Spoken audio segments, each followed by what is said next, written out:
Dober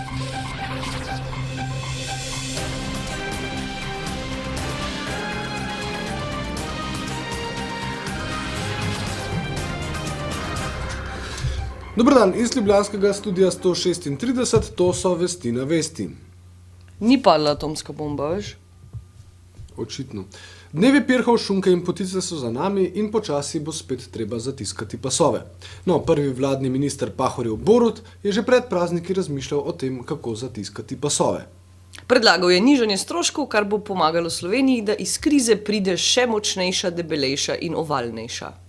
Kar smo slišali že 86-krat. Ne, pa ni res. Mislim, da 72... Pač fulkrat smo slišali. Ja, to pa res. Dobro, daj spust Boruta. Za nekimi odločnimi potezami mi pri materialnih stroških lahko privarčujemo v javnem sektorju več, kot se je sprva menilo. To po eni strani v meni zbuja optimizem, ker mogoče pomeni, da vsaj v prvem koraku za socialnimi partnerji v javnem sektorju ni potrebno začeti diskusije o plačah. Po drugi strani me pa opozarja, da bi morali za železno disciplino te sklepe uveljaviti, če želimo doseči ta cilj. Aleluja, aleluja, aleluja, aleluja.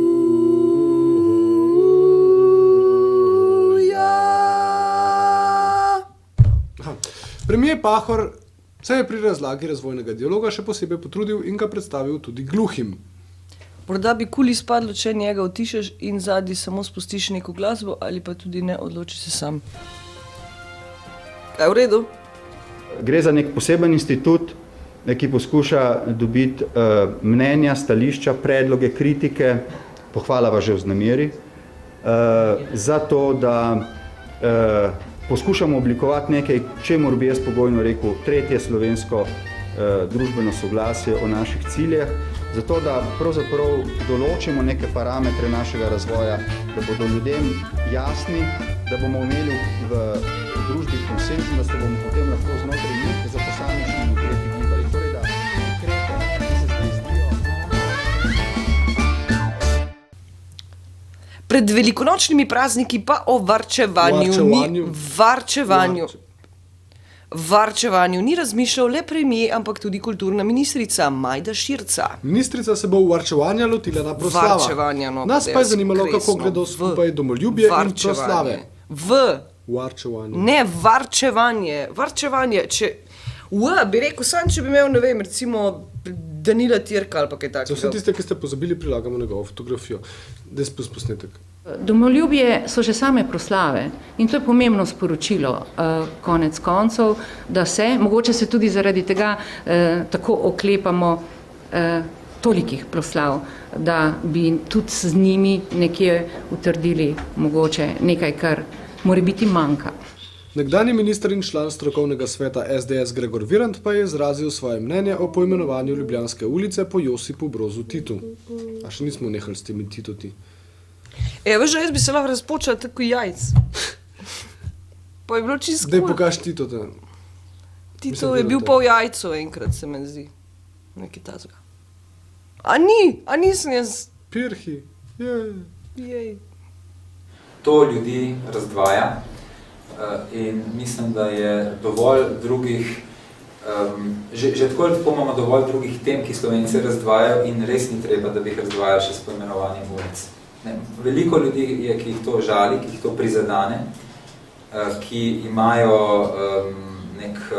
v svoji zgodovini ali zgodovini svoje družine tragedije, ki jih je povzročila omenjena oseba. Tako da sem proti temu, da se katerakoli ulica poimenuje po Titu.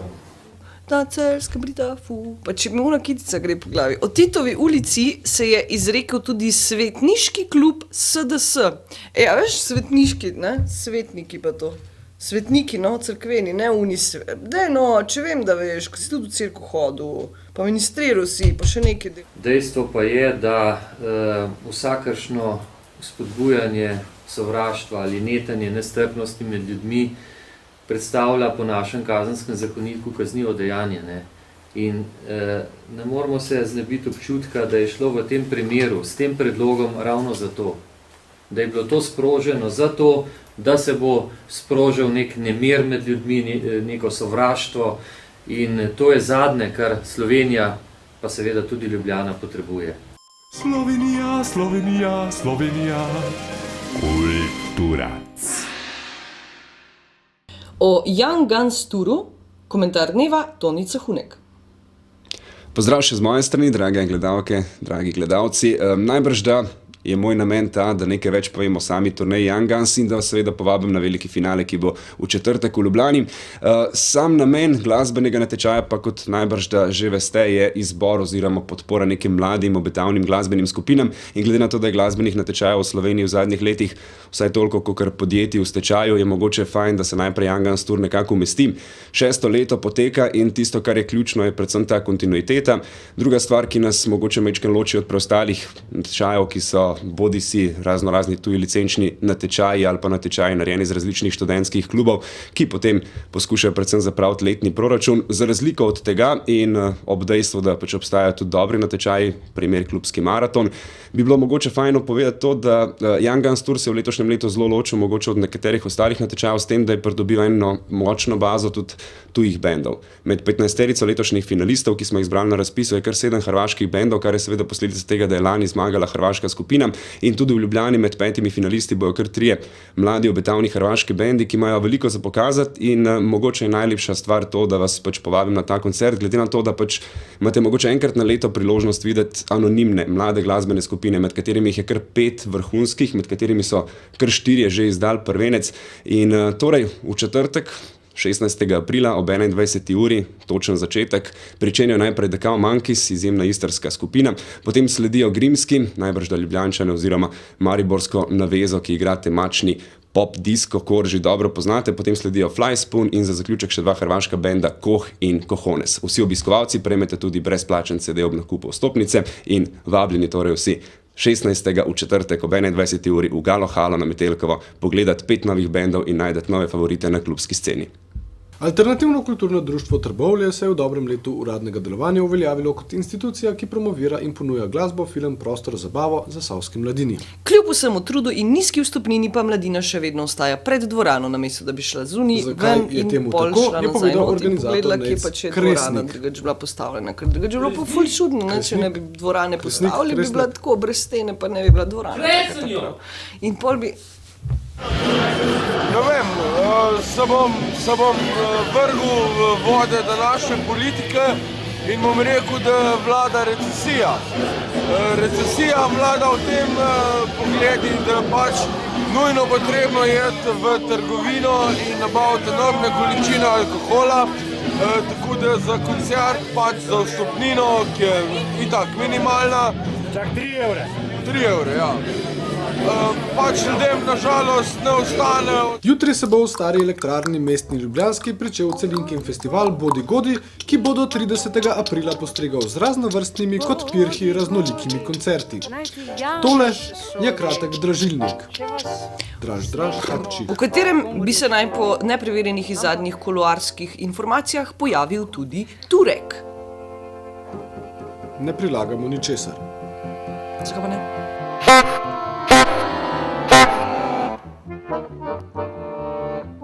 Nova godba v stari elektrarni. Godi, bodi.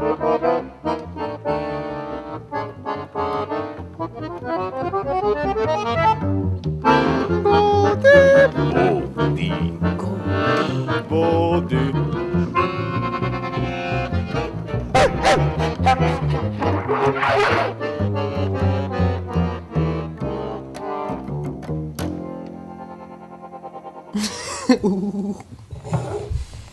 Še vreme.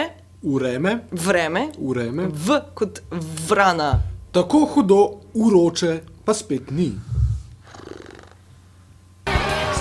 Ja, ne vem, najboljših eventov na Hrvatsko, no, 100%. Sam Bašek, spet.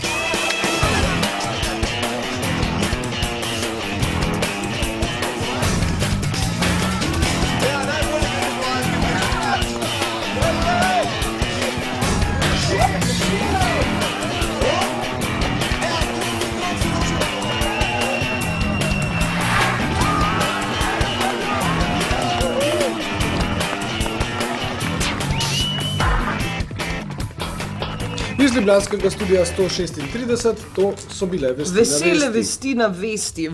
Deva zdaj. Ostanite še naprej z nami, fajn se mejte. Tako, ti neki detajli. a veš, Kmalu bojo kako hočem prvomajske reči, počitnice. ne? A veš, iz Da Vinčijeve šifre, ne, ne, Da po Vinci. moški, ne, moški je to, beba je pa to. A zgledal Da Vinčijevo šifro, pa kako ni zgledal Da Vinčijeve šifre? Reči V zdaj, no. Vinči. Vinci. No. Jaz ne morem več, alo, jaz grem viset. Viset.